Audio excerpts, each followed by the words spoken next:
Right? If you only want to become as good as your mentor, then there's no evolution happening. Right? Your mentor should be like your foundation, your base, and then you go further than that.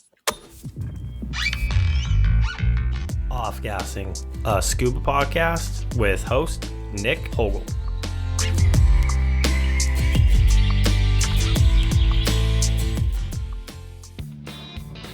With a schedule always on the move, I was grateful to Patrick Widmann for taking the time to sit down and join the podcast, taking me through his journey of personal growth from humbling moments to moments of great achievement. It was great to hear more about his early days in the industry, what keeps him motivated, past mentors, finding new passions, the beginnings of ProTec Tulum, exploration, and much more. Please enjoy.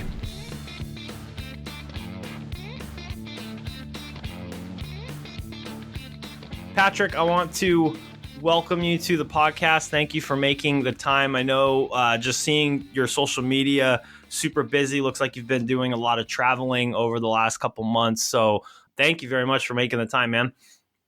I'm super appreciating to be invited, and I'm stoked to talk about diving and everything related to it. So I'm super keen to be on here. Thanks very much. No, this is awesome. And then just from what you mentioned real quick, it's like today's a personal day. Do you have to, like, I don't want to say schedule those in, but I'm assuming you're a super busy person in general. So do you always have to say, okay, today is a day that I'm taking for myself doing this, or are you just kind of always on the go? Honestly, I haven't thought about it. No, it's like a coincidental thing. No, the personal day just happened because I have the podcast with you this morning, and then I have another interview in the afternoon. And then because I haven't had a single moment of rest since January 9th, right? And today is February, what? February 6th. So yeah. I was either traveling, or I was on trade show, or I was teaching. But having said that, I generally do personal stuff either early morning or late, usually early morning. I wake up pretty early on a regular basis, or like my status quo is I wake up at 5. Of course, that changes a little bit with travel and other stuff. But in general, I wake up pretty early before everybody else is awake. So it's a quite peaceful moment of the day. And then I usually do a regimen of like stretching and or weightlifting, or both, or cardio.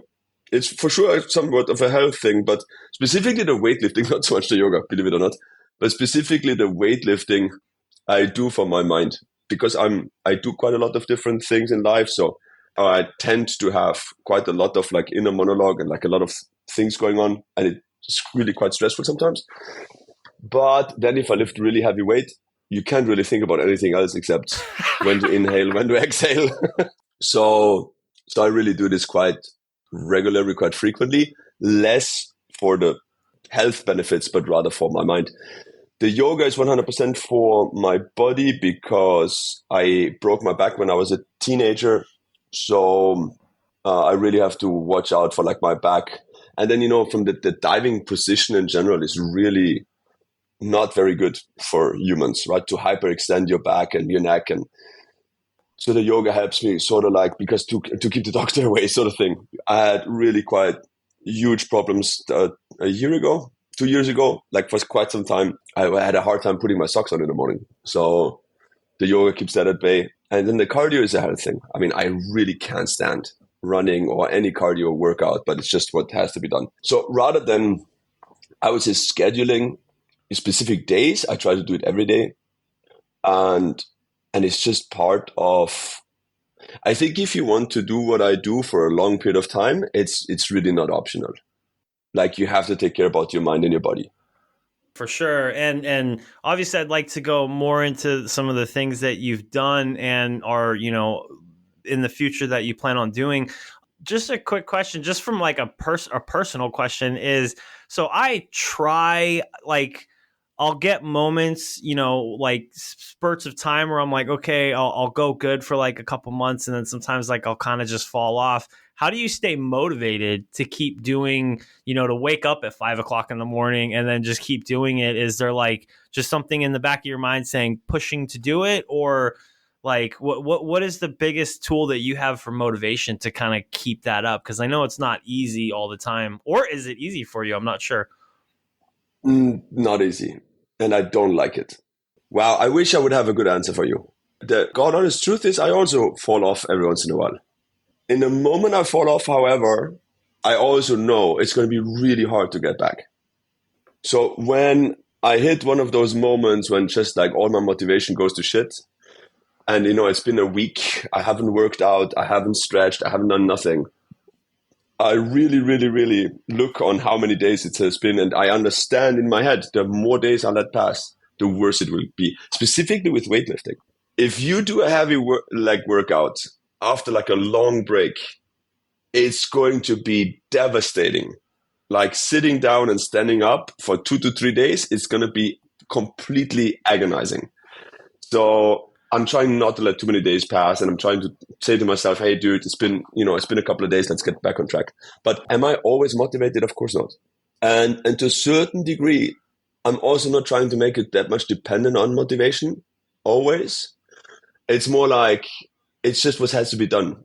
And in a moment, you don't think so much about, do I want to do it or do I not want to do it? It's just a matter of, it's just what has to be done. Then maybe it's a bit less of a, just don't start to discussing it with yourself. Like, of course, there's always a reason not to do it.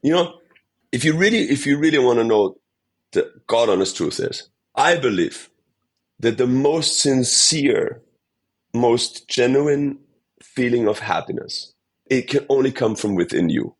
It cannot be external. It cannot be from your friends, your family, your dog, your girlfriend, your boyfriend, buying a new phone, whatever. All that's external. But true, genuine happiness that comes from within you is when you overcome something, right? When you do something that you thought was difficult and you came out on top, or anything that makes you feel proud about yourself. Right? If there's something that you go like, wow, this is really going to be hard, or I really don't want to do this. And then you do it and you maybe even dominate, or like you do it really good. You're going to come out on the other side and you're going to be really proud about yourself. You're going to look in the mirror and be like, hey, wow, I'm stoked that we did this. And this becomes like a self-fulfilling prophecy then also, right? The more often you do that, the stronger your will becomes to do more of that, because at some point you get addicted to that feeling also. You get addicted, maybe not addicted to that feeling, is a bit exaggerated, but when you succeed, when you do something really good and you're proud about having done it, right? And specifically if you think like, I guess like the majority of people would not be able to do this, but I did it, right? This feels so good. And then you want to feel more often like that. And then you just, this becomes a really big drive and a big motivator. I mean, I would even say that it is addicting, because when you have the feelings of accomplishment and then you want more and more of it, and then it could lead to more positive outcomes.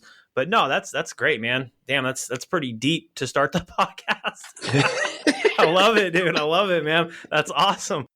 The reason why I tell you is because, so I was just on a trade show in Paris, and then I was in a trade show in Düsseldorf. And I knew that I had to go to Switzerland to teach, right? And teaching in Switzerland, in the Zurich Lake, end of January, sounded like really insane. And I was complaining to everybody that I met. No, dude, I'm going to have to go to Zurich Lake. Visibility is going to be bad. It's going to be really cold. I have a really huge class with a lot of people. Wow, it's going to be like I really, really, wow, why I have to do this? And I was complaining and complaining and complaining and complaining. And I was like, I really got myself even almost worked up while I was in Germany. I was like, I really don't want to do this. I talked to my business partner and my really close friend, Hans from Jersey. And I was like, Hans, dude, man, I don't know. I'm too old for this. I don't want to do this shit anymore. And he was like, okay, so we have to change, anyways, you're traveling, you're working way too much. We have to find a way how you can not do things like diving in shitty cold places, but, do the things that you love doing, because you work so hard. You're at a point of your career where you should be capable of or able to choose the things that you want to do and outsource the things that you don't want to do. And it sounded perfect to me. Then first day of the class, sort of cool. Second day, first dive, really good. I'm really, the flow of the class is pretty good. The timing is pretty good. Theory is pretty good. Students are super well prepared, ask amazing questions. and we have really good conversation, and they love it, right? And every day in the evening, like, wow, what an amazing day. So come day 3, come day 4, now I feel like comfortable in the water also.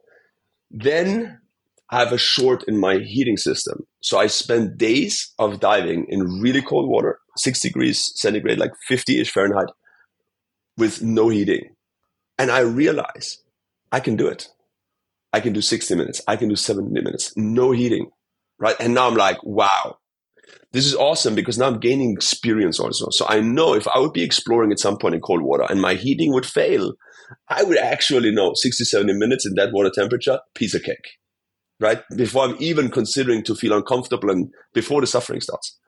So now I'm just happy. I wake up every day morning, I'm stoked. I go for a run around the lake, stoked. I go to the shop, everybody's happy. We're having an amazing time. And I'm like, dude, I feel so much happier than I did in the weeks before doing this trade shows and all that stuff. And that's like a weird situation, right? When you realize it's like the thing that I complained the most about, that I really didn't want to do, now is the very thing that makes me happier than anything else. And that it becomes even stranger, because then I'm like, maybe that's the reason why so many really wealthy people are so depressed. Right? When you watch all the Hollywood actors and everybody's on like, everybody that dies then has like this list of like, well, they have been on anti-anxiety medication and they have been on this and then this and that, and then they all commit suicide. It's like, wow, why would you do? And then you realize, maybe, and of course not all of them. Just think about that. I think, again, the truest feeling of that, at least in my life, when I feel truly and utterly content and happy to my core, is when I overcame something, when something seemed difficult and then I did it. Right? So imagine you live in a world where you have so much power and influence and money, where you can eradicate all of those things from your life that you don't want to do, that are challenging, that feel. How are you going to ever get that feeling again? Right? If suddenly you eradicate, if suddenly there's no more challenges, everything that you want to have, you have. Nothing is difficult anymore. Right? You send your assistant to do this, you pay with your millions of dollars. So when are you going to get that feeling of accomplishment? And without that feeling of accomplishment, what do you have to do to, you know what I mean? So, because obviously I spend a lot of time by myself in hotels, and and then underwater, it's just like, man, I'm like just thinking about things like that. And then I have really amazing friends, like Hans, my friend from Jersey. He's a pretty, he has been in marketing for pharma, a huge company, sold it, and he is just a really unbelievable intelligent human being. So I have a lot of like philosophical exchanges with him about stuff like that. Yeah. No, that's awesome, man. And is he, after he did is he still trying to pursue that next challenge? Because it seems like you're always trying to pursue that. Of course. Oh, it's like one of our number one conversations, because he has been like on the bench for some time now, so to speak. And now he goes like, because he could just retire, right? And he's like in his late 40s. But he's like, dude, I'm bored. I need something. And I'm like, yeah, get off the bench, bro. Get back into the trenches, man. No, that's awesome, man. That's awesome.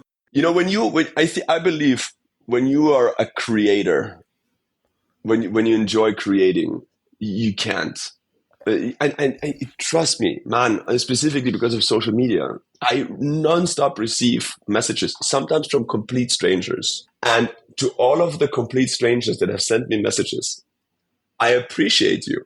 And I'm not complaining, okay? But, it's weird because sometimes people follow you on social media and then they almost have a feeling like they know who you are, right? And then I get like this messages out of the blue, hey, we don't know each other. But Patrick, you really are doing too much. Like, you're going to burn out. You should like chill. And I'm like, and I genuinely love their concern, right? Hey, they really took a part of their time, a part of their day to reach out to me and send me a concerned message. I really appreciate that. But of course, without really knowing me, it's a bit weird statement also, because I understand people love to go to the beach and hang out, right? Or people love Netflix. I do not. For me, the beach is really boring. Really, really, really boring. Like, I'm on the beach for like 5 to 10 minutes and there's no surf. I'm going to be like, and what are we going to do now? Right? Or Netflix. I'm like, yeah, I can do Netflix for like an hour. but that's also kind of boring. So I need to, I rather do something that's like entertaining to me. I was visiting my mother during her birthday on the way back from Australia, on my way back to Mexico. And I hadn't had done emails for some time because of travel and stuff. So my mom watches television. I'm on the living room table, headphones on, my 2 screens up, and I'm just like emailing. And after some time, my mom comes over and she was like, yo, I'm like, what's up? She's like, you're sitting there since 7 hours. You don't wanna come on the couch, watch a movie or something.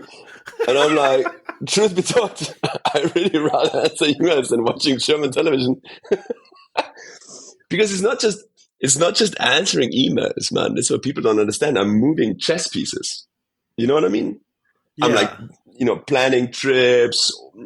How can I fit South Korea with like the Philippines, and then I need to go to Japan, and then I do this, and what plane, and how to travel, and what's going to be the cheapest way to go there, and not so much layover, but there I need to do emails. So everything is like, I really enjoy it.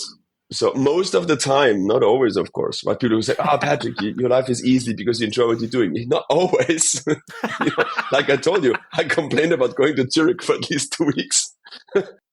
But it just is what it is. So, and most of the time, I really enjoy it. And for sure, at the moment, the traveling, do I miss home? Of course. Do I miss to spend time with my friends and family? Of course. Do I miss my dog? Of course. Like crazy. Am I sometimes, when I look at my schedule, do I get overwhelmed? Yes. Am I looking forward to the next 10 days? I will be here in Poland in a hotel, mostly by myself. And I will write the CE documentation and the user manual for Rebreather. Fucking terrible. I hate computers.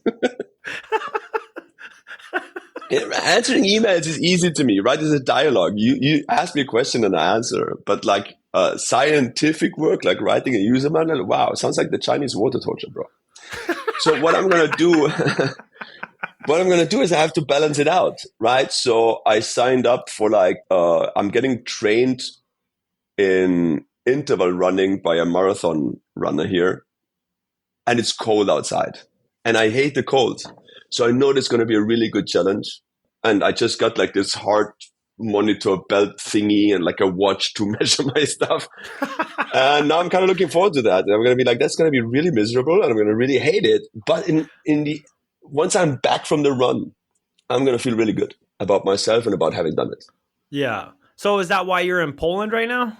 Because here's the headquarters of X-Deep and KISS. Oh, okay. So I'm very close to the factory here, and my business partner, the owner of X-Deep. Well, let me bring it back just a little bit. So generally, I always like to ask. I'm loving how this is starting out, though. The just deep thoughts, man. This is I was kind of telling you earlier, to capture the human side, and like you're bringing that human element, which is awesome, dude. I love it. Like hearing about what drives you, your motivation.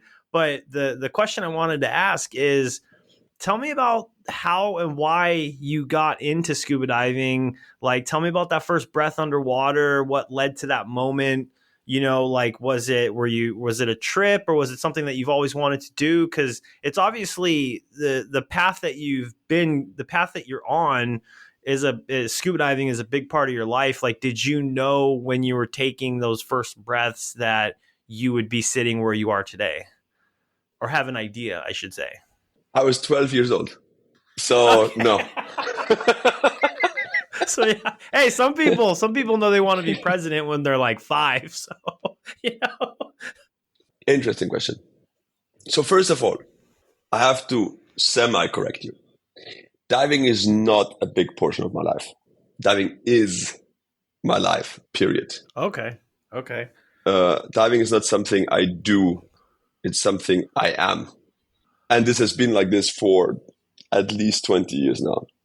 Like literally everything that I do, like also like the like we just said, the physical regimen, like the working out, the stretching and stuff, also the cardio workout and stuff, to a certain degree, for sure for my mind and peace of mind, but to a certain degree, it's also to be physically and mentally in shape for the things that I'm doing in diving. So many of the things, because people always think that diving is just like the stuff that you do in the water, and it's like Well, maybe if you do it as a hobby, but if you do it professionally, and specifically if you want to do it like on an expedition style, at some point you will have to do things outside of the water to help you to deal with the stuff in the water. At least if you want to do it, safe and for a long period of time. But to come back to your original question, my parents got divorced and my dad moved away. I mean, away, considering I'm from a 700 people village, but we didn't live in the same house anymore. Right. And he moved to a small city about 10, 15 minutes from where I lived.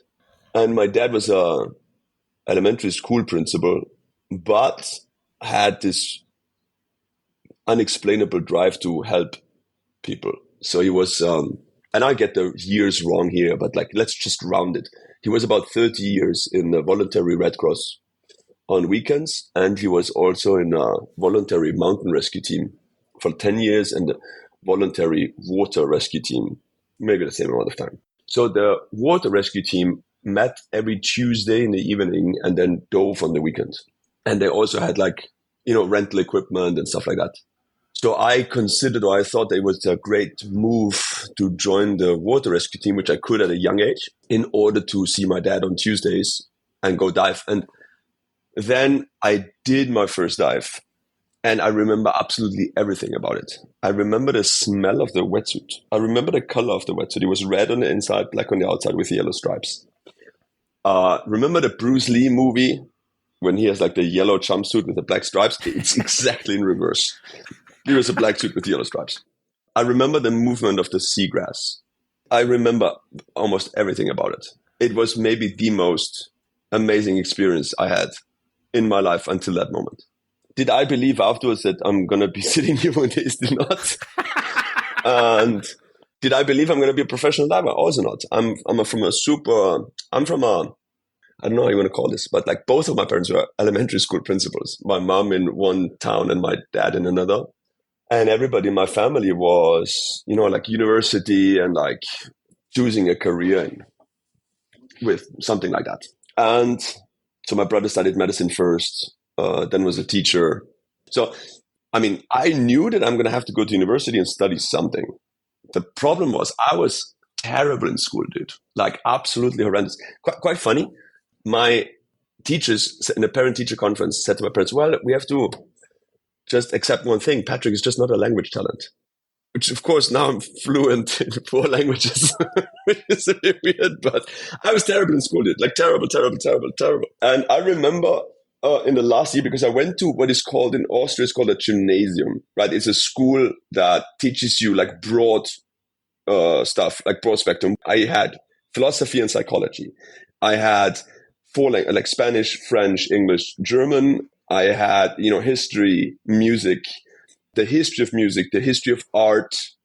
So it was very, very broad spectrum. Our architectural drawing, chemistry, physics, biology, like very, very broad spectrum.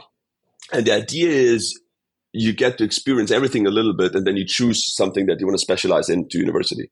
And in the last year, you're doing like a talent test, something like that. And then there is one specific teacher, which is like a confidant type thing from the students. And he's going to like tell you, hey, based on your exam, we see that you have strong tendencies towards math. Maybe you should become a math teacher or study math.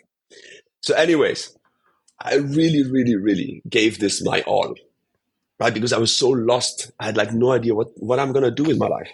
So I gave it my all. And then I'm sitting outside and everybody's in the room with that teacher for like half an hour, 40 minutes, 45 minutes, 1 hour. So it's my turn. I go in and he goes like, well, Patrick, looking at your exam, as expected, we can see that you didn't care and you didn't really try at all. So there's nothing I can tell you. I don't think you're talented for anything. I'm smiling, but I'm burning inside. I'm just devastated. I'm like, Jesus, what am I going to do with my life, man? So, how old were you at this time? 18. Oh, wow. 18, okay. 19, I don't remember, one of the two. Because I had to repeat 1 year in school because of, 300 something hours of unexplained absence from class. And then I had a bunch of non-evaluated and failed in math. So I had to recover from that shock. But anyways, in the same time, I did a bunch of rock climbing. And long story short, my climbing partner was sick. It was the first day of good weather after the winter where we trained indoors. I wanted to really climb outdoors. I took a guy from my school, gave him like a 10-minute crash course in how to belay somebody. And I should have taken more than 10 minutes. So ultimately, by accident, he dropped me. I fell from 15 meters, 50 feet. Fortunate for me, the floor was really inclined. So if the floor would have been flat, I would have been dead. I mean, 50 feet, bro. No way. Yeah. But because the floor was so inclined, I impacted and then like did a whole bunch of somersaults. And I got away with broken vertebrae, broken rib, lost some discs. They just got pushed together, liquid came out. But I was alive, right? And then the helicopter or the search and rescue team came, picked me up from the wall, flew me down into the valley, and then I went to the hospital. And yeah, so suddenly my life changed quite a bit because everything in my life until that moment, the only thing that I was good at was always sports, right? I was like a sponsored snowboarder, freestyle snowboarding, and I competed in tennis. I did almost every sport, ice hockey, basketball, you name it. And normally after high school, you have to go to military service in Austria. But because I had a broken back, the military said, well, for 1 year, we excuse you. And after 1 year, you have to see a doctor from the government that is going to decide if you are, if you're healthy enough and you have to serve for the military or not. But, I'm 19 years old. I recovered rather quickly. And after 2-3 months, after rehab and everything, I was pretty good. And so then I'm like, what am I going to do now? Right? If I go to university now, first of all, I don't want to go to university without my friends. Second, I have no idea what to study anyways. Right. And if I go now and I go to military afterwards, I'm only going to have to, the year that I did in university and then I go to military, I'm going to have to redo this year anyways. It's not like I'm going to remember it. And then my dad said, why are you not going somewhere as a dive guide for this 1 year? And then you go to military and then you go to university. I'm like, sounds good. So I went to Croatia first to an island called Cres. And then it got really cold very fast because it was October already and there's no more clients. And then over a million different emails in different ways, I ended up in Egypt. And in Egypt, I met my first real mentor, Luigi Annone. And he was like, why you want to go to university? You're really good in this. And he really made being a diving instructor seem like you have like a PhD or something. My parents were not convinced, I can tell you that much. What level of diver were you at this point? I was a KMAS and a dive master.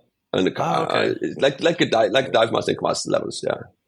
And and then I did my instructor training rather quickly. I was 19 when I became a diving instructor. And yeah, dude, I loved it. I mean, I love teaching. I mean, teaching is just what my family does, right? It's like in my genetics, I guess. So I really, really enjoy teaching and and quite out of a selfish drive. Every time I explain something to somebody, I understand it a little bit better. So yes, I enjoy teaching as in I enjoy sharing my experience with other people and specifically when they appreciate that information and really dig it. But I also get a lot out for myself, right? Because the better and the more intricate and the more detail I explain it, the more I understand it. Just like an onion. And I just peel back layer after layer after layer after layer. And there's plenty of times when during explaining something to somebody, I have like this super eureka type sensation. Like, oh yeah, like I don't know. It's hard to explain. But I guess anybody that ever explained something to somebody at some point had this feeling of like, oh yeah, that's how, like when you give a really good example on how to use it or where it's coming from, it's just really like, wow, yeah, that's exactly how that works. So yeah, so that's basically it in a nutshell. And then I came back from Egypt to that doctor after 1 year, and then he declared me 2% disabled. Which was important for my insurance at the time because my life in sports was so intense and I was so much time in hospital that my mom actually made a disability insurance for me when I was like 13. And because of I don't remember if it was 2 or 3%, because of the 2 or 3% disability, I actually got 3,700 euros from my insurance, which was the exact money or a majority of the money I used in 2007 to buy my first truck in Mexico. Oh, okay. So where, how did you end up in Mexico? So I was in Egypt, right? And I went through the career there rather quickly. So I was a PADI master instructor rather quickly. At that time, I was actually the youngest PADI master instructor in the history of PADI Europe, when PADI Europe still existed in Switzerland, in Hettingen. Which I wouldn't, maybe not that much of an achievement, because there's not that many super young people at that time in this. And then I started deep diving. It's a really kind of like long story. I'm going to shortcut it a little bit. So my mentor at the time, Luigi, started technical deep diving in Italy because PADI at that time just created that new program called TechRec, right? Where they would be teaching people to dive till 50 meter, 170 feet on air. But like with, decompression, it was a new thing for PADI. At that time, it wasn't even PADI directly. They used their daughter company called DSAT. And he came back and was like so completely mind blown by how awesome the technique was of ascending and whatnot. And then he unfortunately got electrocuted to death by the shower. Whoa. Yes, I was in his living room. We were about to go to have dinner. I hear a scream. And then I see water coming out underneath the door. I open the door and he was dead on the floor. And then the whole story started. Like me, because it was so weird. We just literally together resuscitated a person 2 weeks before on the beach who died of a heart attack. And yeah, dude, the first thing he said is like, whatever happens, don't ever die in a foreign country. And then this shit happened. Yeah. Anyways, his sister was there. Which, dude, it's like the saddest story ever. Dude, his sister was there the first time visiting him abroad in 10 years. And then she basically walks in and I'm like on top of her brother giving him CPR. And he was 30. Dude. It was really, really, really terrible. Yes. However, so then I bring all of his stuff I fly to Milan to bring all of his belongings to his family. And his family was like, well, we have no use for all of the diving equipment. So keep that. And then I'm back in Egypt and I'm like depressed, man. Now, I don't know what to do with my life. And then we had an instructor evaluation and I'm at the pool. I'm like, I don't know, just sitting there. And there was another guy, which then became my second mentor, Oscar Galetto, the owner of ProTec Dry Suits now. He was at that time the owner of Voodoo Divers. And he came over and he said, hey, dude, I heard that Luigi, the Luigi thing's terrible. And I know that he was your mentor. And, it would be really cool for me to continue what he started. So, I'm doing this tech training and I need another student. If you want, you could be the student and it would be like cheap for you because I was broke, man. Like, I had like no money at all. Because all the money that I made with diving, I like right away reinvested in training. So at the time it was like from my hand into my mouth type of situation. But I just had, inherited, unfortunately, all of this technical diving, like the long hose, the backplate, the wing and everything. And I even remember the number. I think it was 300 something euros he charged me for the class. So then I did my technical training, 2003, I think. Anyways, and that got me really hooked. And then I learned that we had a deep diving world record holder living in Sharm el-Sheikh, which was a British guy called Lee Cunningham. And so I did my advanced trimix class with him. And I remember perfectly when I rocked up there and he looked at me and he was like, how old are you? And I'm like, I don't remember. Maybe I was 21, 22. And he was like, dude, you're a kid. But anyways, so we did, he was like, my average age of the people I teach is like 45. So I did my trimix class with him. And then I was working in a place that actually had full helium capabilities. And we also had the boat we paid the boats per month. So they were just parked in the harbor. And if they would go out or not go out, the price was the same, right? So the dive center didn't care. And I used to hang out a lot with the boat crews. I was pretty conversational in Arabic. I mean, still am. And I hung out a lot with the boat crews. I really liked the culture, I liked the people. And it was so hot in my apartment in the city anyways that I mostly slept on the sun deck on the boat. So if I asked them on the weekend, hey, boys, can you bring me somewhere to a reef to go deep diving? They were like, yeah, sure. And we used to hang out and they would fish while I was diving. And anyway, so then fast forward, I had a German client and I showed him a cave entrance in Schabruumgamma called. And we would come out and he gave me a book. And the book was from Barbara am Ende about Bill Stone in Oaxaca and like the deep diving project he did there in a place called Huatla. And I opened the book in the middle because there's pictures. So this is how educated I am. So I opened the book in the middle with the pictures. And I see them sitting on a ledge with water underneath on rope with a rebreather. And I'm like, whoa, whoa, whoa. I'm from the Alps, bro. Right. I did mountaineering from the moment I could walk. So I'm like, you want to tell me there is a sport where I can dive and climb in the same time almost? Jesus, where have you been all my life? So then I started researching cave diving. That was in 2004, end of 2004. I'm starting to research cave diving. I basically boiled it down to like two different people. One was Martin Farr, a guy in the UK, and one was Andreas W. Mattes, also known as Matt, the owner of ProTec in Mexico. And Matt just, I don't know, his style of answering was just really my alley. So I grabbed all the money I had, flew to Mexico. At that time, money was pretty okay because I was in charge of training, so the head of training of a chain of dive centers. Dude, and I made really good money, specifically because it was the time of the nitrox revolution. We taught a lot of nitrox classes, which was only 3 hours of theory, but you could teach like 10 people, and we would receive like 35 euros or something like that commission per person. It was really, really good. So I flew to Mexico and told them, hey, I'm here for 2 months. This is the money I have. Show me everything there is to know about cave diving that I can get for this amount of money. And at that time, dude, so I'm like in my early 20s. I'm a trimix instructor for normoxic trimix diving. I'm a PADI master. Dude, I just think I'm the bee's knees.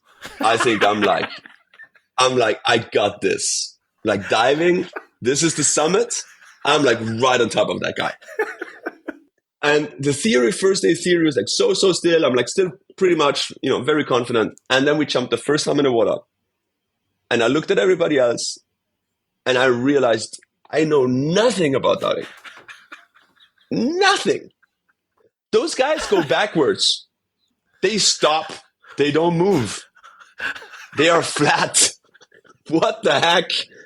This is sorcery. I remember. So because when I went there, it was right after Hurricane Wilma. So the standard place of training is called Ponderosa, or like the pool of pain. And there was current, which is most people that have been diving in Ponderosa know there's no current there. But after Hurricane Wilma, there was quite some current. And we go into the downstream. So we go into the cave with the direction of the water flow. And I don't know how to back kick. I don't know how to stop. But the only thing that was told to us clearly was nobody can ever be deeper in a cave than the person with the reel. It's logic. Right? You need to have a continuous guideline to the surface. So if I pass by the dude that lays that line, bad news. So that dive, the guy that laid the line was a local, was Mexican. He wanted to become a cave trained to be a guide, right? To guide cavern. So, but he had already like practiced there. So he knew how to reverse rocking and whatnot. So basically we're swimming into the downstream of Ponderosa and the guy stops to do a tie off, right? To connect the line or to wrap the line around the rock. And he takes so much time to do that and I cannot stop. So imagine like I'm a car in first gear with no brakes. And the guy in front of me, and now I'm just like slow motion. And every muscle in my body is like, don't pass by the dude that has the reel. And I'm just looking at the instructor and he's looking at me and he's like, don't do it. Just don't pass that guy. And I'm like, mate, I'm trying. Yeah, but needless to say, I passed the guy. And then the instructor had to put me back in line. And I was so upset, bro. I came out of the water. I had buckles on my harness at those times. And I literally just opened the buckles and the double tanks just crashed on the deck. And I just walked away and I sat on the floor next to the toilets. I guess maybe I was crying, maybe a little bit. On the inside. Let's just call it on the inside. And then he would come up and he'd be like, yo, what's up? And I'm like, dude, I'm terrible. Like, I do not know how to dive. Like, this is devastating. Right? My ego was crushed so bad. And yeah, so that was my entry to I just remember something from this course, which was quite funny. So there was a chapter back in the day about the attitude of a cave diver, right? And the first question of that chapter is, what is your motivation to become a cave diver? Is it ego? Is it like, what's your motivation to become a cave diver? And we were 3 people. There was a Mexican guy. Then there was a Swiss guy, Asian heritage. So Asian guy from Switzerland. And the one thing that I remember from this guy is that he liked classical music. And I just thought, who in his 30s likes classical music? But whatever. No disrespect to Debussy and Wagner and Beethoven. But anyway, so he asks the Mexican guy, hey, bro, why you want to become a cave diver? And the Mexican guy goes like, dude, I have to provide for my family. I want to be a cavern guide, and cavern guiding seems to be a really good business. Fair enough. Peace. Then he asks the Swiss guy, yo, dude, why you want to become a cave diver? And the Swiss guy says, well, there's no caves where I live, but I really, from what I know, the whole technique of like being flat and reverse frog kick and helicopter turn, all of that sounds really good to me. I really want to, have those, practice that stuff. And then he asked me, and I'm just looking at the other two, like, what are you guys talking about? I want to be an explorer. Like, why would anybody learn how to cave dive? I want to explore, bro. And I remember Matt looking at me, just laughing. And he says, yeah, whatever. Who is laughing now, Matt? I hope you hear this. Nah, I'm just joking.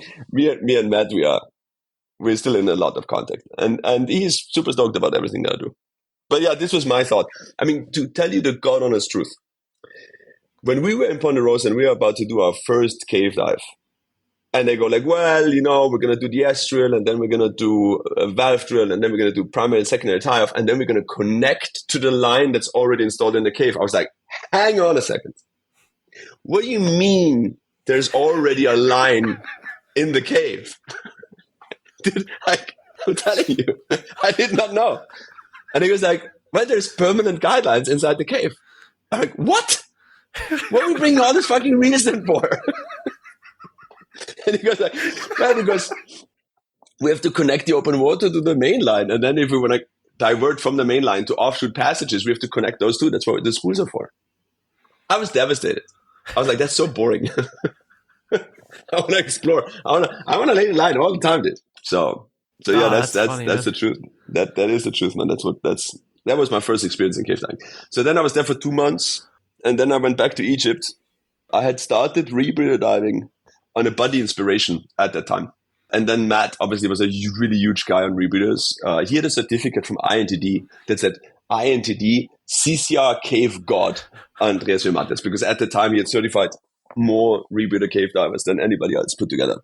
And so he convinced me to buy a Megalodon rebreather, which I did. And so I came back in 2006 for another 2 months, doing the crossover to that rebreather and then putting the hours on it and then doing a CCR cave crossover. And and at that time, I made the decision to leave recreational diving and move away from Egypt. My time in Egypt was just done. Everything that I could have gotten out of this place, I had gotten out of it.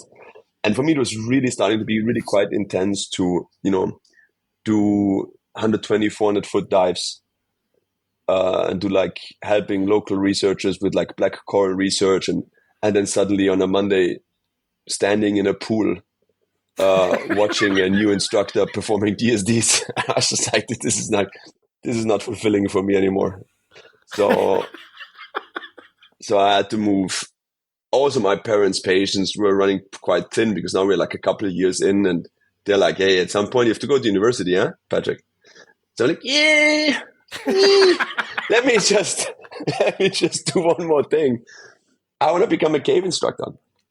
So the plan was I wanted to move to Sardinia, right? An island off the coast of Italy that has caves also. It's part of the European Union and is seasonal. So the idea was, first of all, I'm back in the European Union, which means, healthcare, pension plan, the whole 9 yards. Second, it's seasonal. So in the off season, I would be at home spending time with my family, right? Which my family at that time, remember, I left when I was like 18, 19. For my family, it's really hard, specifically for my mom. At that time, there was no WhatsApp yet. There was barely Skype. Not the first 2 years. The first 2 years, my mom had to call me in the hotel in Egypt, which the price was ridiculous. I only remember in shilling, the currency we had before the euro, but it was like 120 shillings per minute. It was a fortune. I mean, imagine considering to what my mom earns as a school principal, it was like $200 the hour. It's something outrageous. Not the hour, sorry, the minutes. The minutes. Something outrageous. Something completely, like my mom would be able to call me for like 5 minutes a week. Like that was it. And it was devastating for her financially. So, and you know, by the time she called me, first the reception, then they had to put me to the room. It was terrible. Right. And then my mom would come in the summer to visit me and in the winter to visit me in her vacation. And every single time she left, she was just crying for 2 days nonstop. It was gut wrenching. So I was like, okay, cool. I'm going to be in Sardinia. And then I'm going to be closer to my mom. So I started to study Italian with a CD at that time. And then I went to Sardinia, you know, I had the job interview with the people there because there was a franchise of ProTec in Sardinia. I mean, it's still there. It's just not a franchise no more, called ProTec Sardinia. And it had two owners, Patrick from Switzerland and Toddy from Germany.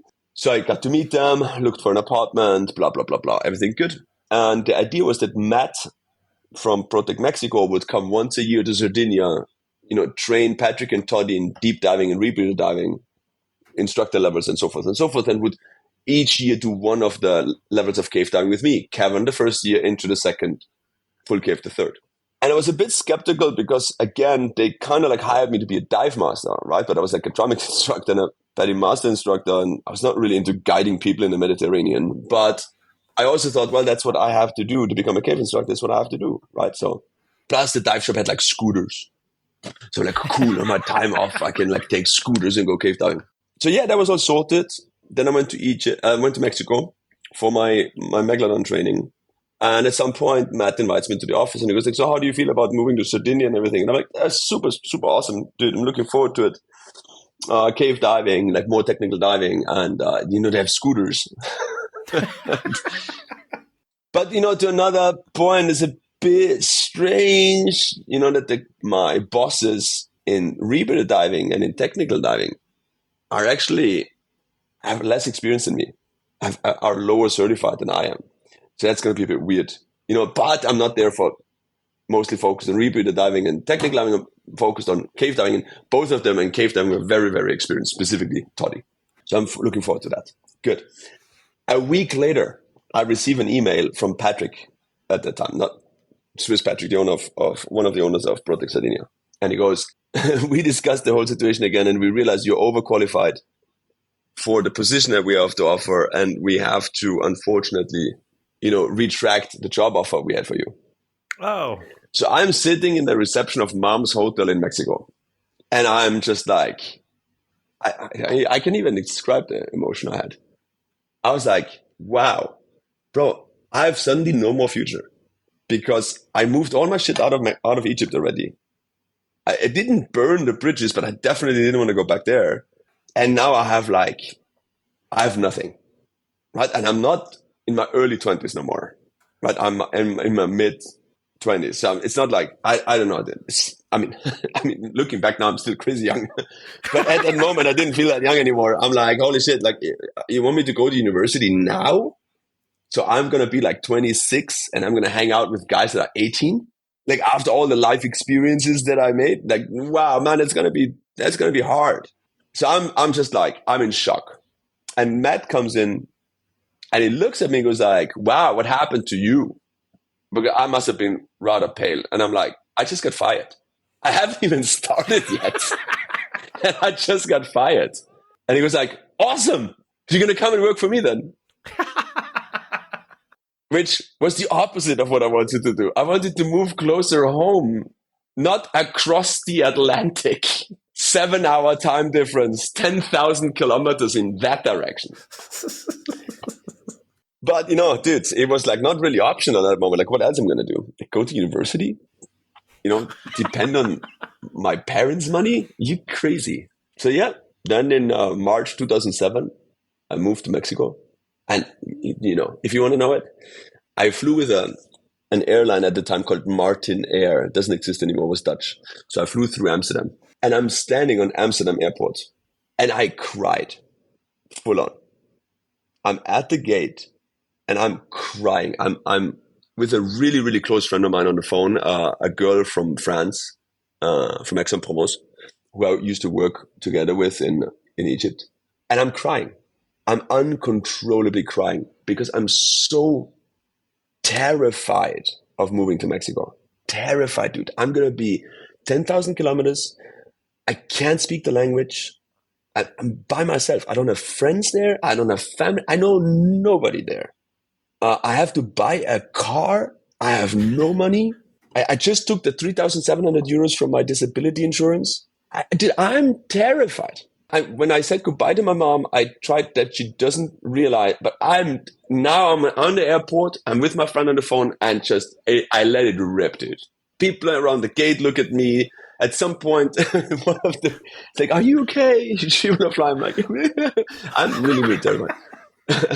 So this was my start into this whole thing. Dude, fast forward 2014 or whatever. So 7 years later, we have the Christmas party of ProTec up on the roof. And I'm sitting next to Matt, and Matt goes a bit on the piss, so he's a bit drunk. And we talk about, building ProTec Tulum and how everything is going so good. And he goes like, "Dude, aren't you happy that I got you fired back then? And that you didn't go to Sardinia but moved here?" I'm like, what do you mean you got me fired? And he was like, "Well, remember when you said like you found it a bit weird that you're like higher certified and technical diving and rebirth diving than the guys there?" And well, I just told them, I mean, dude, honestly, I just wanted you to work for me. So I just, told them that you would not be happy there and it would be bad for their business. So they fired you and then I could hire you. No, and obviously now it was too late to be angry, specifically considering how everything worked out. It was almost like it was meant to happen though, right? Because like you going to Mexico and, just accomplishing the things that you accomplished, that's pretty fucking awesome, man. I mean, Nick, I can tell you straight up, there is several times during a year when I literally sit down and I'm like, I'm from a 700 people village in the middle of nowhere. Like, dude, there's one road. So I grew up in the last village before the tallest mountain in Austria, right? The Großglockner. And there is an Alpine road, which is super famous. Like each year you have like the meetings of Mercedes and Porsche and old timers and vintage cars and right. Because it's one of the tallest high altitude Alpine roads in Europe. And in the winter, it's closed. So in the winter, there's only one road that goes into my village and out of my village. That's it. It's just houses with a river and mountains on each side. Actually, the term Fusch, which is the name of the village, comes from the Latin word fusca, which means dark brown, the dark, right? Because we have so little sunlight in the winter because of the tall mountains. And now I'm suddenly in Madagascar exploring caves. Like, it is literally completely and utterly. Sometimes I have to sit down and I'm like, I can't even believe. Maybe I died at some point, and all of this is just in my imagination. Dude, I don't know. I might be in coma somewhere because it seems so outrageously ridiculous that these things keep happening to me. It is ridiculous. I'll give you a quick example. So remember I opened this book and I saw the whole climbing and diving, but I honestly never ended up in this type of cave exploration, like multi-sump and caving, right? Because I went straight into diving. And then every time I looked at the caving thing, it looked like, well, all the shit parts of cave without the fun part. Really murky water, super exhausting. Walking somewhere really far with a backpack sounds horrible. Then we did a project in Brazil, and for the first time I walked through a dry cave and I thought, holy smokes, this is awesome. Right? It was so beautiful. And through 15 other, I end up doing a rigging class. So how to install ropes to descend and ascend in vertical shafts. I do this in France with a friend, blah, blah, blah. And during this class, I get completely hooked and mind blown by the rigging activity. Right? How do you go down this really terrifying fucking hole in the floor using as little equipment as possible? The rope can never touch the rock. Make sure that you don't drill into something that's going to crush down on you. It's terrifying. It's three-dimensional chess. And it's just mind-blowing, right? This mix of like fear, physical exertion. I don't know. I love it. I love it. I love it. So when he puts the equipment together, when he washes the equipment, I ask him, yo, mate, because I realize if I don't own this equipment. I will never keep on practicing. And all what I just did was for nothing. So I'm like, yo, dude, how much is all the equipment? And he goes like, for you, 1,200. And I'm like, oh, fuck it. I buy it. Okay. I grab everything. So now I'm back in Austria. And all I'm thinking is, okay, now I have all the equipment. Where can I practice? And I'm like, dude, I live in the Yucatan. Dude, the highest elevation of the Yucatan is like 50 feet. Like, meh. So now I'm like contacting everybody that I know that has anything to do with dry caving. And everybody's like, well, in Veracruz. And that's like, 2 days by car. Or, come to Oaxaca. Well, that's 2 days. It just seems like with my current schedule, when I'm going to have the time to actually do this. And there was this neighboring state, though, from where I live called Chiapas. But Chiapas, there's the Zapatistas there. It might be a bit sketchy place. But through other people that I know, I come to somebody that I know that lives there on the side of the mountain in a village. And I contact him like, hey, you guys have caves there? And then there's the potential maybe they have. So I'm about to move back to travel back to Mexico. I'm in my mom's apartment and I've like, dude, I'm packing my bags and the diving equipment, the climbing. I'm just thinking like, how in the world I'm going to put all of this in suitcases and how I'm going to explain customs in Mexico why I rock up with like 150 meters of rope, 20, 50 carabiners, 20 a drill, 2 dry suits, 8 regulators. I was just like, I have like no idea what to say. I'm trying to open a diving and climbing shop.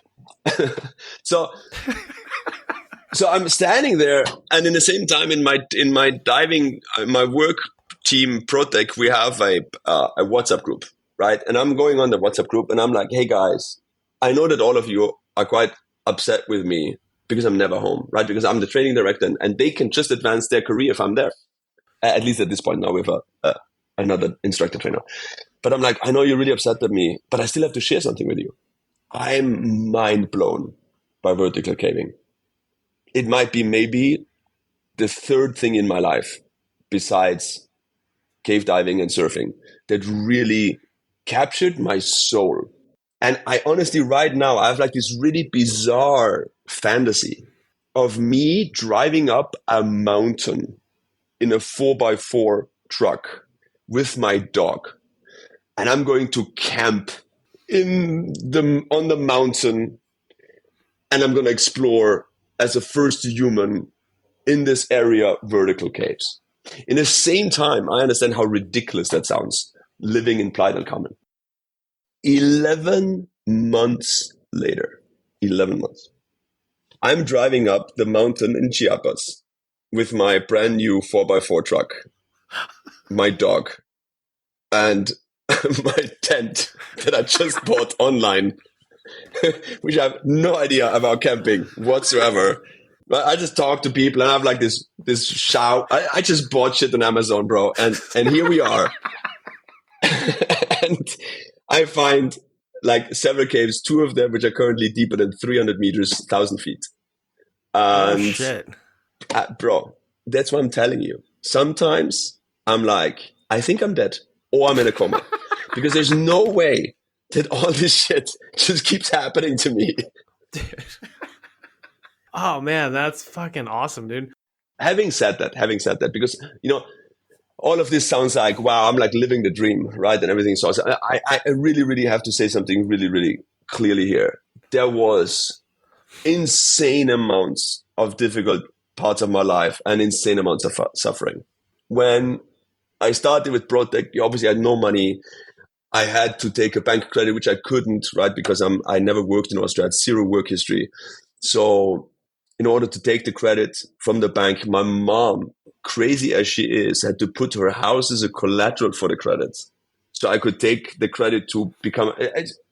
I don't want to get into too much detail, but the amount of stress I suffered from insomnia, I had to go to treatment because obviously also the relationship with my business partner at the time, Matt, he was like my mentor in cave diving, 15 years older than me, massive German guy, just this huge, and he was intimidating like a mother.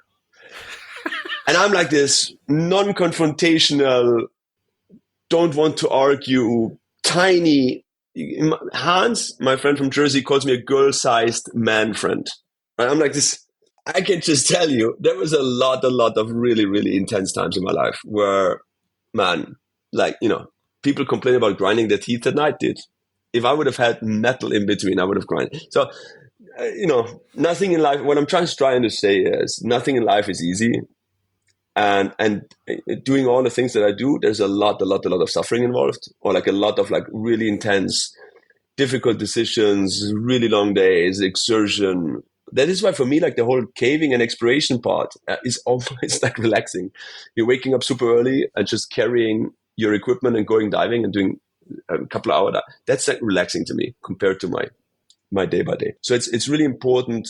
And specifically because of the days of social media, everybody just looks at social media and is like, oh, wow, what a fucking amazing life. And I'm like, I would honestly tell you, I would say for 99% of people, if I give them my life for like 2-3 weeks or a month, most people would be like, yeah, no, thank you.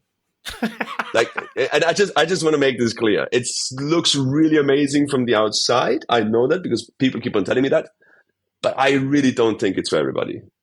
Because it's certainly a lot of times in my life, I'm just, it's really pretty intense. That's all I want to say. I don't want that people walk away with this illusion of like, oh, wow. I don't think that I think most, and also I'm hanging out with very successful people from different branches of life.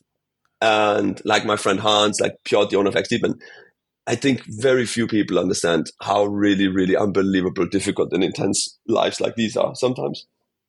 Oh yeah, it's like that. That it reminds me of the. There's like that picture that you'll see where it's like the iceberg, like what most people see, the tip of the iceberg, but they don't see all the shit underneath that was created for that one little picture. You've accomplished a lot, and that there's definitely, I'm sure, been very tough moments. I mean, shit, you've explained quite a few of them on here. So on the exploration side, so once you completed cave training and you were bummed out like, what, there's permanent line in the cave, do you remember the first time you went, like your first exploration, or the first time like after the training? Of course. Yes. Of course. How would you forget that? Well, yeah, I mean, because tell me about it. Like, were you nervous? Like, just kind of because. Of course, terrifying. Did you have like a team? Were you by yourself? I mean, it's different for everybody. That's why I always ask. Yes, but the first time you boldly go where no man has gone before, it's terrifying. Of course, it's still terrifying. It's another thing that I need to clarify very, very, very strongly.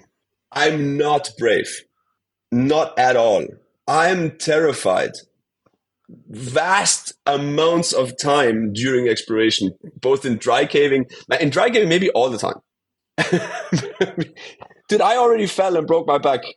So hanging from ropes on really, specifically the ones that I installed, dude, there's nobody else to blame. I'm terrified, bro. Absolutely terrified. Right now, because I haven't done it in some time, if I just think about it, dude, I'm terrified. I'm like, do I still remember how to make those knots? So, thanks God there's this saying, if you don't know knots, tie lots. So I can do at least many of them. Yes, I remember perfectly.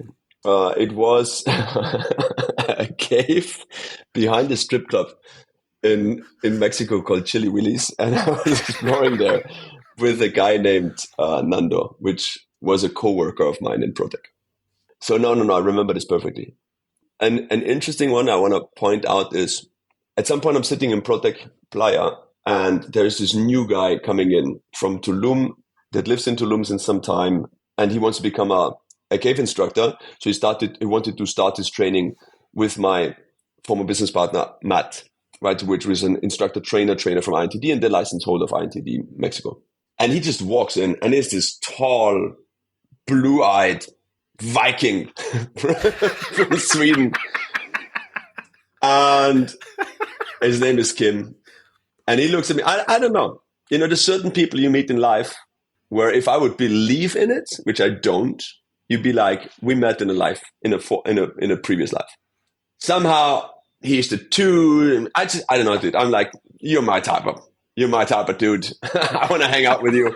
So I'm like, yo. And at the time, there was no highway yet down, or like the dual lane highway to Tulum. So like traveling to Tulum at that time was like an hour. Then for some time it was 30 minutes. Now it's an hour again. So I'm like, hey, I don't really know very well the caves down there, which sounds so ridiculous when I say this now. But anyways, would you mind to like guide me? And he goes like, yeah, of course. Just come down. But he goes like, but if you come down, we're not going to dive normal caves, right? We're going to go exploring. I'm like, whoa, bro.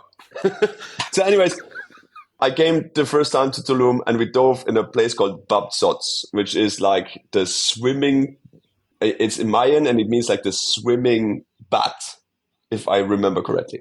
And we're like looking for leads and dive a little bit and don't really find much. We go back to his house and Kim drinks about 25 liters of coffee per day. So he's a pretty excited human being.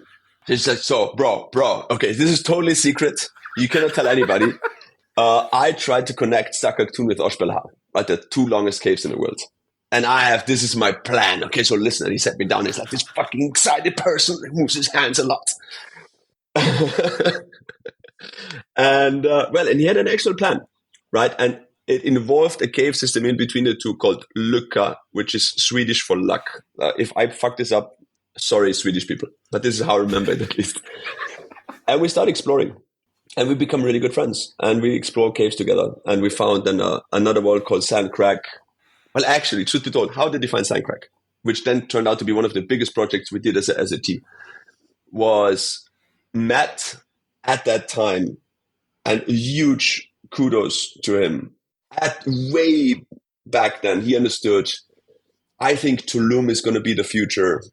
There's way more caves down there in close proximity. And even though Playa is a city and Tulum is a village, I think the future of cave diving might be more in Tulum. I think we should look into opening a facility in Tulum, specifically because now it seems like there's going to be more popping up.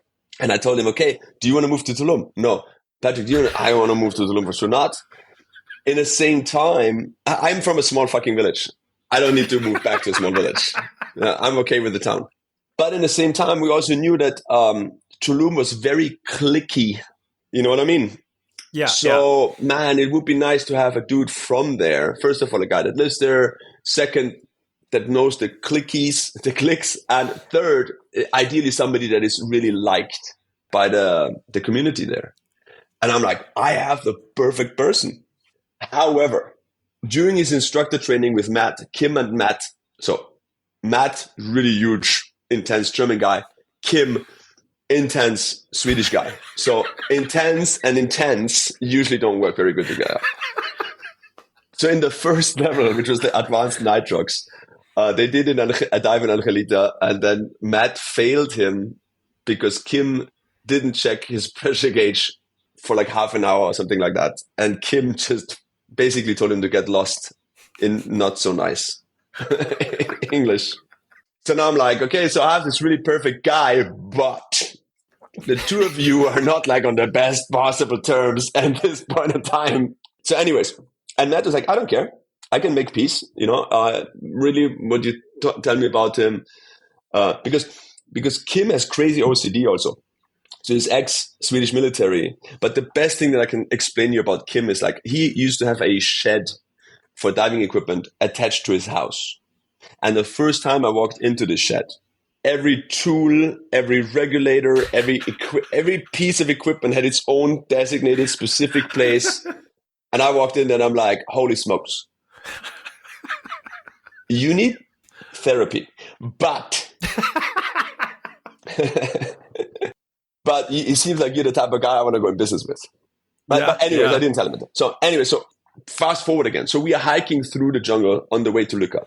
And Kim is like on a rant. And he was like, dude, man, again, I took the tanks from the fill station and they were not full. And man, this is so devastating. There's like nobody in Tulum that does a really, really proper job. And, everybody is like kind of like lazy and then they don't fill tanks. And then it's just like nonstop. Like, Tulum, considering it's like the capital of caves in the world, really would deserve, a AAA proper facility that really, really, really does a professional job. And then he turns around and looks at me. He's like, you guys, man, you should do like a ProTec here in Tulum. And I'm like, funny that he would mention that. Matt and I already have come down here and looked at real estate and like different locations to put a shop since like the past 3 months. And he's just like, what? And I'm like, yeah, I haven't told you, but we already scouted locations and we're pretty sure we found one and we want to open ProTec Tulum there. Oh, yeah. And by the way, we also think about making you a business partner in that business if you want. And he was like, you can't do this to me. You can't fuck with my mind before an exploration. I'm calling the dive. And I'm like, oh, come on, dude, don't be that guy. And he was like, no, dude, I can't dive right now. You go dive. I'll put you in the water, help you with the tanks and everything. You go explore. But dude, I can't. Now my mind is like all screwed up. I can't do this. Right? He just became the second-time father at that time. So for him, it was a big decision also, right? Like, yeah, married, kids, how much time. And truth be told, what an intense decision. What a difficult decision. And sometimes I'm not sure it was the correct one because he did lose quite a lot of time with his family because of the intense amount of work we did the past 10 years. In the same time, of course, financially and career-wise, his life turned out really good. Yeah, so, yeah. Anyways, so that day, he puts me in the water and he goes jungle walking, right? There is like this huge fracture, a fault line in the jungle that you can actually quite easily follow. And that day he found sand cracking. Yeah. Like he found that entrance to like, and then later we explored it. I don't remember how much kilometers of line there is, but a lot. Yeah. So this was like the second really big project of a group of friends we had at that time to explore together. And he has been my business partner ever since. That was since 2011. And yeah, at some point, Matt wanted to leave ProTec because at the time we were 2 partners in ProTec Playa, Matt and I, 3 partners in Tulum with Kim. And then when Matt went out, we adopted as a business partner also Rosalba, which used to be the secretary, so to speak, of ProTec. So when we restructured the company, we thought, dude, she has been in ProTec since 2001. She's like the big sister of everybody. She deserves to have a part of this, right? So we gave her a percentage of ProTec and to make her business partner, also to, give her the status that she deserved, flat out. Yeah. And Kim became a partner also, or like became an owner of the whole thing. And that is that. And this is how that then evolved. And very recently, in fact, since January, we have, besides Hans, my best friend, which was always a partner also, which, I remember, I went to normal school. I had like no idea about business, accounting, none of this, dude. I didn't even know, what is compounding interest? I knew none of these things, dude. So everything and anything I know about business, I know from Hans. And he's like my number one person to consult when I'm like stuck with something. So he got a percentage of ProTec also. And this year in January, we sold a piece of the company to one of our youngest, or is he the youngest of our instructors, Jake Bullman. Oh, which cool. it wasn't a thing about money, but he has just an insane amount, like the same drive that Kim has and that I have, he has, right? Because go and teach diving all day is very exhausting, right? And a bunch of my staff, when it's like back to back for like whatever, 2 weeks, they complain about it, right? Because the days are really long. Specifically, if you want to do some sort of like physical activity like stretching or yoga or gym the same day, then it's like, whatever. The class starts at 8:30 and it's done by 7. So that's already like almost 12-hour day. Plus then you add stuff that you want to do for yourself. It's very, very long days and consecutive. Yeah. So to find somebody that besides that, then is also going to invest like 2 or 3 hours sitting on a computer doing something that doesn't have immediate return on investment, it takes a special type of mental sickness. And when you find a person like that, then you go like, No, for sure. That's awesome, man. I'm actually really excited, and I've reached out to, well, obviously you, and then just kind of put the word out because I'd like to interview some people from ProTec. You obviously have like a pretty all-star team. lately it has been really amazing. And I'm super ultra stoked and proud about the team that we have, simply because they're so unbelievable dedicated people.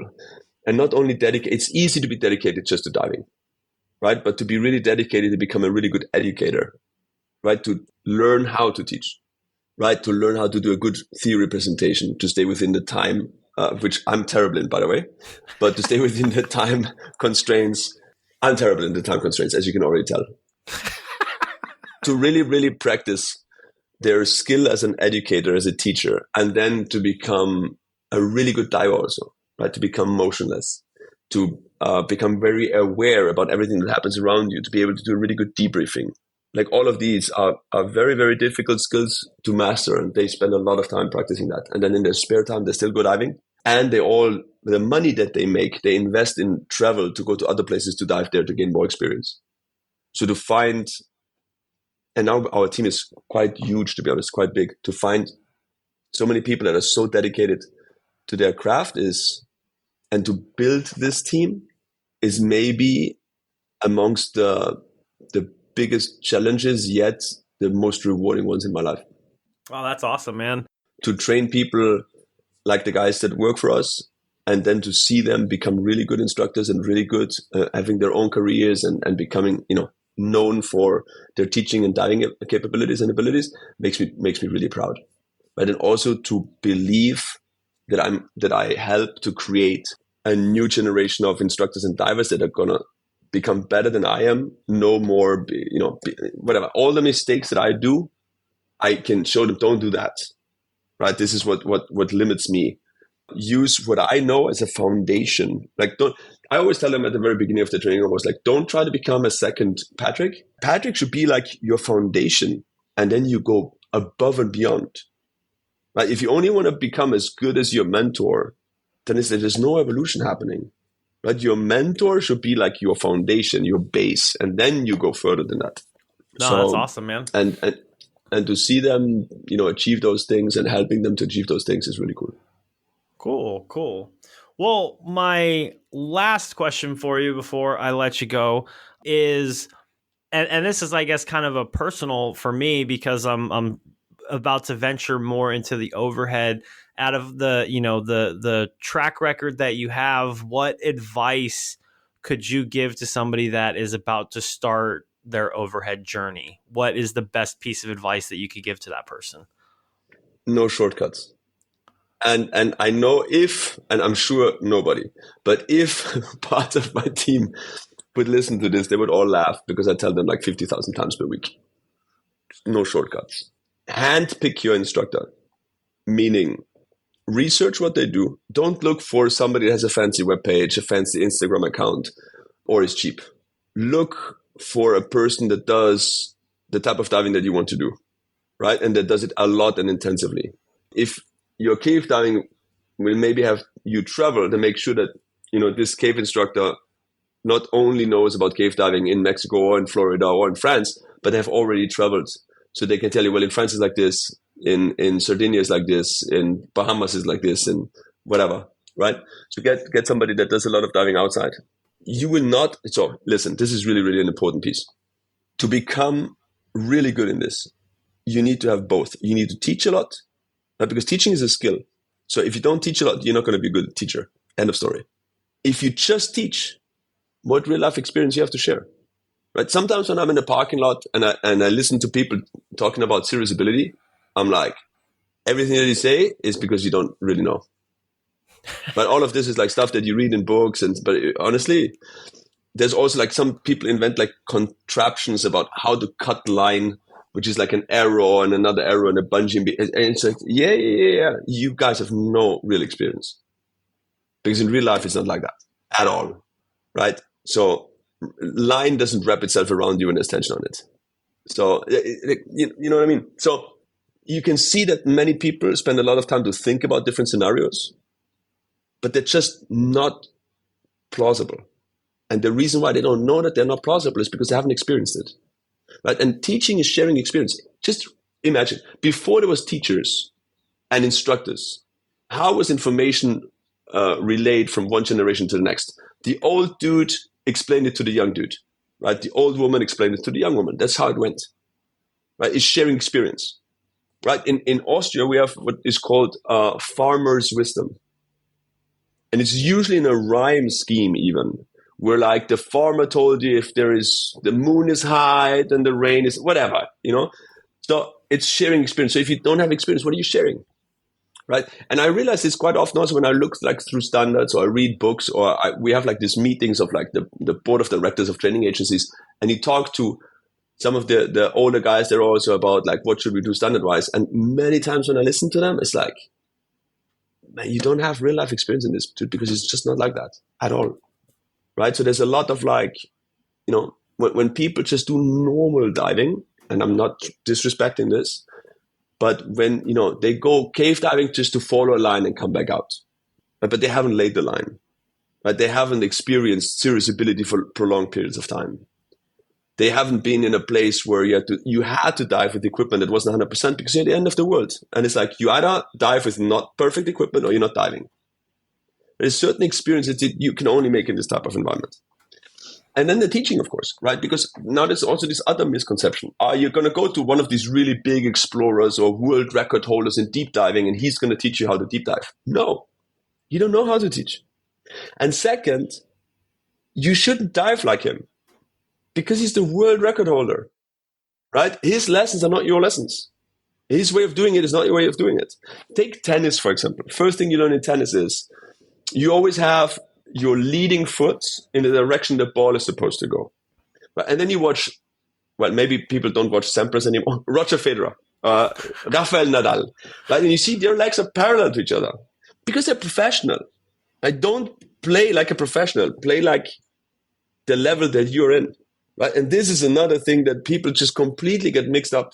But people are very passionate hobby divers and they dive every weekend. And then also because maybe some professionals are not that professional, but then at some point they go like, well, I'm as good as a professional. No, you're not. Right? You cannot do it. If you do 50 or 100 hours a year, you cannot dive or do things than somebody that does 300 or 400 hours a year. Specifically, if they do 300, if 20% of those hours are in really difficult environments. So you need somebody that teaches a lot. Also because if you just dive for yourself, right, and you're an explorer or whatever, the only mistakes that you learn from are the ones you did yourself, right? Or the ones that maybe your team partner did. Now, when you are teaching and you constantly create scenarios, you will learn so much. Right? First of all, you create the scenarios that are not very likely to happen in real life, or not a lot. And then you see how people reacted to it and what mistakes they made, and you learn from their mistakes. So if you really, really, really, really want to become insanely good, you have to do both. You have to do some sort of like a bit on the edge diving, like some really pretty advanced diving to get real life experience. And you have to teach a lot to learn how to teach and to have all of the different ways of how shit can go wrong. So this is the person that I would look for. And then I would practice a lot. And then I would understand these perishable skills. Man, when people tell me, oh, yeah, I want to cross over to the sidewind, how many days is it? I'm like 5 days because we also do like a review. I don't need the review, dude. I'm certified on 2 rebreathers. And you go like, can you imagine Michael Jordan saying, I don't need to practice my jump shot, bro. Like I know how to jump shot since high school. It's just ridiculous. It's a sport. Of course you have to practice. And I'm not even only talking about the physical thing. There's also the theoretical thing. How much time do you spend on your day-to-day life thinking about hypoxia and studying it? And guess what? If you did your course 4 years ago, our understanding of hypercapnia has changed since then. Right? So your information might not be up to date, bro. So yeah. So this is the thing about people and the certification cards. And I would always suggest to people, maybe not only doing a course, like maybe you go now to Mexico and you do your cave class, right? Maybe a year from now, not pursuing necessarily a higher level of training, like staging, but you could be like, hey, whoever instructor X, I'm coming back to Mexico. Could I hire you for 2 or 3 days? I pay you a per day rate. And then I would like to work on my line laying. Hey, I would like to spend 1 day of reviewing and practicing against zero visibility drills on land in confined water and then in the cave. Hey, I would really like to practice navigation, right? So I think that people should break away a little bit from that whole certification approach, pyramid approach, because this is anyway a thing. I can guarantee you people that rush through this pyramid, which is possible because, at the end of the day, everybody tries to make money and a lot of instructors just sell, which is no disrespect, but they're, trying to get people to commit to a lot of courses, which is good anyways, right? Because then the student, there's a lot of training also and there's money in the diving industry and whatnot. But at the same time, I guarantee you, if you rush through your education, if you rush through your training, you will be whatever, Trimix, DPV, CCR, cave, you name it, in 2 years. If you have the money and time, piece of cake. And you will stop diving because you will perceive there's no more challenge. I guarantee you. I've seen it more times than I can remember. People that take their time with their training. And I know patience in the days of social media is basically non-existing anymore. But if you take this serious and you really try to master each level before you move on, it will be a passion that you will be capable to expand over a longer period of time. I would also say if you have a regular job and you do diving on the side, if you jump in the water and you don't think, or you look at your instructor and you don't think, wow, this guy dives good, you maybe should choose a different instructor. If you believe that you dive as good or similar good as the person that teaches you, or more, whatever, then maybe you should look for somebody else. And I guess that's all the advice I have. Absolutely amazing advice. I was just listening to that. I'm like, man, you should be a motivational speaker, man. You're getting me motivated over here, man. No, that's absolutely great advice, man. And no, that was highly motivating too. Thank you. Because honestly, this is also what I did in my career since the early beginning. I told you I trained with Lee Cunningham at the time because he was the world record holder. Of course, I did not know all of that. He was also teaching a lot, but of course, I did not know what I know now. But I chose always my instructors very, very carefully. I never cared about the training agency. I never cared about the level specific. I just wanted to be with specific people. You had Jared Jablonski on your podcast? Yes. Yeah, I trained with Jared Jablonski. Oh, no shit. In 2014, I believe. Yeah, something like that. Wow, 10 years ago. Crazy. I always chose people very, very specifically, and it was mostly, honestly, quite expensive and quite difficult to do. When I trained with Lee Cunningham, my mom arrived in Egypt to visit me, and the next day I left to Sharm el-Sheikh for a week. My mom was there for 2 weeks, so she spent the first week completely by herself in a hotel. And then I came back from Sharm el-Sheikh. She was not impressed. And I also didn't tell her. Like, she arrived, and I'm like, hey, Mom, tomorrow I'm leaving to Sharm. Sorry. It was the only time the guy had available. The same was really for, to do training with Jared. I came to Florida. Then I trained with Ed Sorensen, went to Florida again and hung out there for like a month or more, like 3 weeks. So I really choose the people very carefully that I want to train with. And I would just recommend that to people. And even if it's not, like, for example, and Ed, if you hear this, I'm sorry. But before I went to Ed, people around us created some sort of a conflict between him and me because we have very different styles of side mounting, right? And very different styles of cave diving in general, with different environment, different experience. So there was like, and we had a lot of students in common. And then there was always the he said, she said thing, like, oh, but Ed says this, oh, but Patrick says this. So they created almost like this confrontation. But when I went for Sidewinder, I knew there's only one guy in the world that I want to do this with, and it's him. So I knew it's going to be maybe a bit sketchy because it seems like he really don't like me. This is going to be maybe like pretty intense to train with somebody that's like a fucking animal of a person. He's massive, bro. He is intimidating, similar intimidating than Matt. And again, he's like really intense, and I'm really anti-confrontational. So most of the time I'm just scared being around him, to be honest.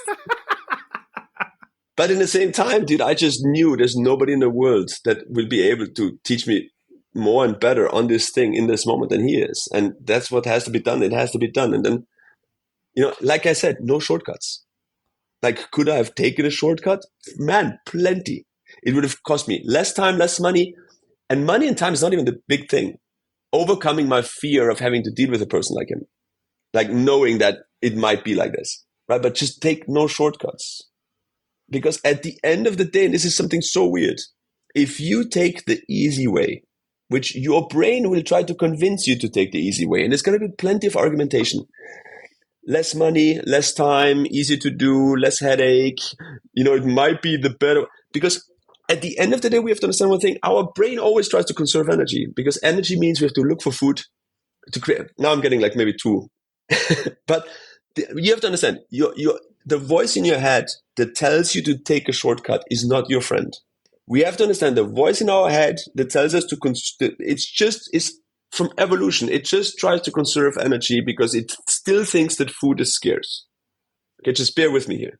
So when you understand that this voice is not your friend, because what's going to happen is you're going to take a shortcut. You will feel very little to no achievement from having reached that goal. Ultimately, it will not have no value for you because it came at zero expense. Maybe for some time you wave it around. Oh, I'm a cave instructor now. But deep down in yourself, it means nothing because you got it without breaking a sweat. There's no accomplishment. You don't feel proud of having it. And ultimately, you will just stop to be interested in it. If reaching this goal came at financial, time, and any expense, you would feel like, I earned this. This is mine. I got this. The majority of people would have not been able to do this. Now it's going to be valuable to you. And to let go of it is going to be harder. So that's going to keep it interesting for a longer period of time. This is my experience. That's awesome. And I definitely, I like that, to choose your instructor wisely, because I feel like I obviously, it took me some time to learn that, but like now whenever I'm looking towards classes, I'm always like pretty like, okay, let me do a lot of research. I don't want to say stalking, but like, I'm like, okay, I need to find out a lot of information before, because I mean, it's like you were saying, it is time, it is money. So, you want to try to make that investment wisely, which it is an investment. So it's great, dude. And this is what I'm telling to people about me also. Right, when I teach abroad, they have to pay my flight tickets, my hotel. It's crazy expensive. It's crazy expensive, dude. And to everybody out there, to do a course with me abroad is crazy expensive. So you gotta make sure this is really worthwhile for you. Right, this is also why I force people to take a lot of notes, because I'm like, guys, this is so expensive. Sit down and take notes, right? Because I'm gonna say so many things, and everything is gonna sound really logic and awesome. And 3 months from now, you will remember 30% of it, unless you take notes. Because it's so much information. Just think, well, actually, truth be told, and no, I do not condone that. But when people assist me, they record me on a regular basis. So sometimes I have like 3 or 4 telephones on the first table while I'm teaching, and it's terrifying. I'm like, I hope I'm not going to get canceled 10 years from now. Oh, but Patrick, 10 years ago, you said that helium is less narcotic. And now we find out suddenly it isn't. No, something like that, Yeah. But I would definitely say that it's quite a lot of money. So just make sure you have a return on investment. Make sure that you invest it wisely. Because if not, small money spent on nothing is worse than big money spent on something. You know what I mean? It's a bigger waste of money to spend little and then get nothing for it. Well, awesome, man. Well, I really, really appreciate you taking the time to come on the podcast today, man. This has been absolutely wonderful, dude. It's been great to hear about your journey, your experiences, and definitely leaving here motivated tonight. So I appreciate it, man.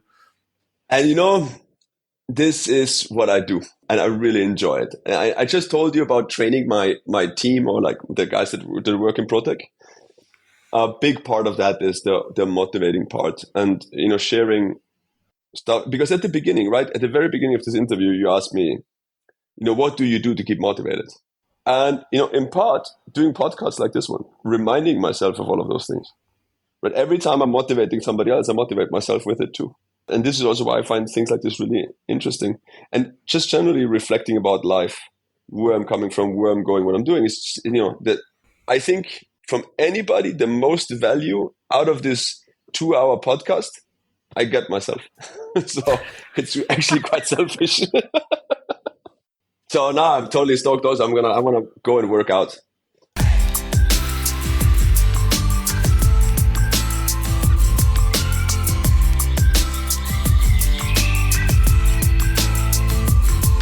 Off-gassing, a scuba podcast.